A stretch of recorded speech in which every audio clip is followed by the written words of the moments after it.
Nagbanta ang US President laban sa China. Sinabi ng Pangulo kay Yates, ang inyong bansa ay nakatulong na sa amin sa pagpapanukala ng ilang sasakyang dagat. Check the mic and make sure it sound right, boys.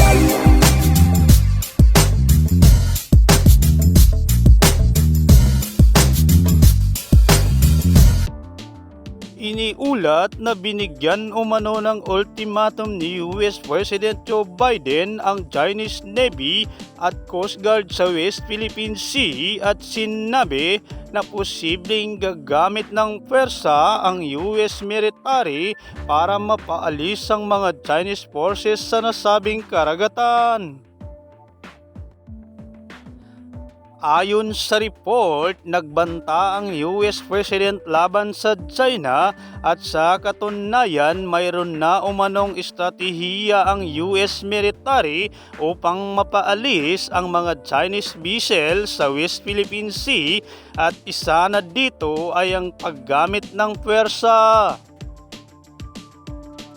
Ayon sa Pentagon na kinakailangan na umalis ang mga barko ng China sa West Philippine Sea dahil ito umano ang sumisira sa marine environment at nagpapataas ng tensyon sa nasabing karagatan.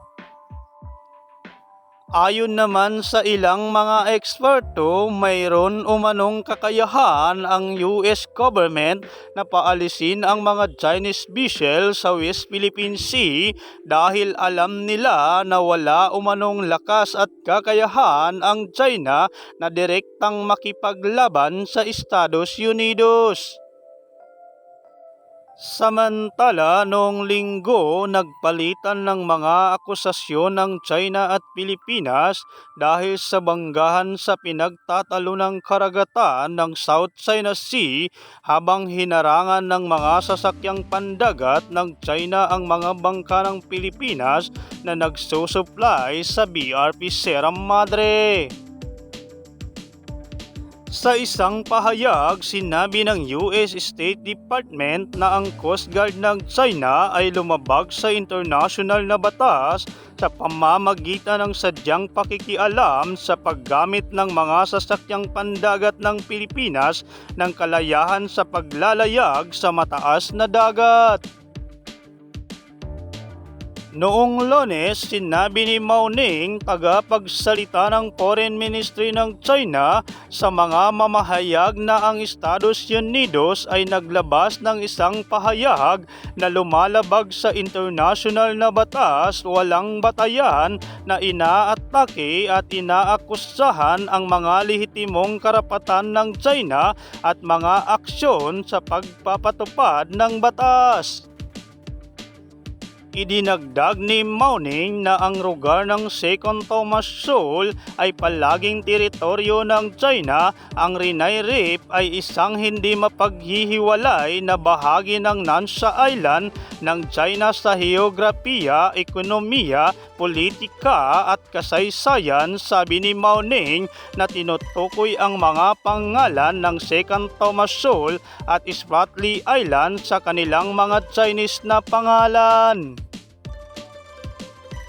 Ang mga komprontasyon maritime sa pagitan ng Maynila at Beijing ay naging regular na tampok sa South China Sea dahil iginigihit ng dalawang bansa ang kanilang pag-angkin sa teritoryo sa napakadiskarteng karagatan.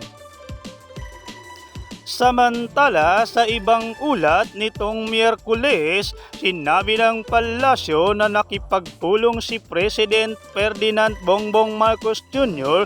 kay Czech Republic Ambassador to the Philippines Karel Hicks sa palasyo ng Malacanang.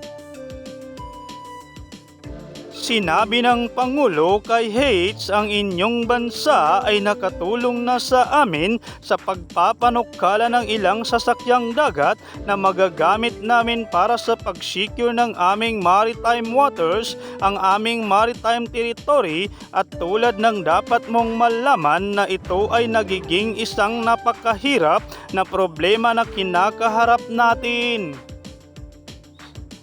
Idinagdag ng Pangulo na hindi lang sa Pilipinas kundi sa tingin ko ang buong rehiyon kahit na umabot hanggang Indo-Pacific, so marami tayong kailangang asikasuhin, pero sa tingin ko kung magkakaroon tayo ng malalapit na kasosyo at alyansa, palagi tayong magiging napakahalagang bahagi ng ating patakarang panlabas. Inimbitahan din ni Haig si Marcos sa Czech Republic upang maobserbahan ng Pangulo ang mga industriya ng depensa ng bansa. Kung magkakaroon ka ng ilang oras sa iyong pagbisita sa Czech Republic, magiging kasiyahan din na ipakita sa iyo ang ilang mga industriya na interesadong magtrabaho kasama ang iyong armed forces, kasama ang iyong Coast Guard, sabi ni Haig. Ang interes ni Marcos sa armas ay sa gitna ng tumataas na tensyon sa teritoryo sa West Philippine Sea. Noong nakaraang linggo, sinaktan ng mga Chinese vessel ang mga bangka ng Pilipinas habang ang huli ay nasa resupply mission sa BRP Sierra Madre. Sinabi ni US Ambassador to the Philippines Mary Kay Carlson na inilalagay nito sa panganib ang buhay ng mga miyembro ng serbisyong Pilipino. Naninindigan kami kasama ang aming mga kaibigan, kasosyo, kaalyado sa pagprotekta sa soberanya ng Pilipinas at sa pagsuporta sa isang malaya at bukas na Indo-Pacific. Sinabi ni Canadian Ambassador to the Philippines David Hartman na naninindigan sila ng buong pagkakaisa sa Pilipinas sa pagtatanggol sa integridad ng teritoryo nito at sa pagtataguyod ng international na batas, at kinundina ang labag sa batas at mapanganib na pag-uugali ng China Coast Guard. Pinuri rin niya ang profesionalismo at pagpigil na ginawa ng Philippine Coast Guard. Ang mga aksyon ng People's Republic of China ay hindi makatuwiran. Ang China ay walang legal na pag-angkin sa West Philippine Sea. Ang mga aksyon nito ay hindi tugma sa mga obligasyon ng isang lumakda sa UNCLOS. Ang patuloy na pananakot at pamimilit ay sumisira sa kaligtasan, katatagan at seguridad sa buong rehiyon at dagdagan ang panganib ng maling pagkalkula, sabi ni Hartman sa isa pang pahayag. Sinabi ni European Union Ambassador to the Philippines Luc Biron ang mga insidenteng ito ang kanilang pag-uulit at pagtindi ay mapanganib at lubang nakakagambala. Nakikiisa kami sa Pilipinas sa panawagan nito para sa ganap na pagsunod sa international na batas sa South China Sea.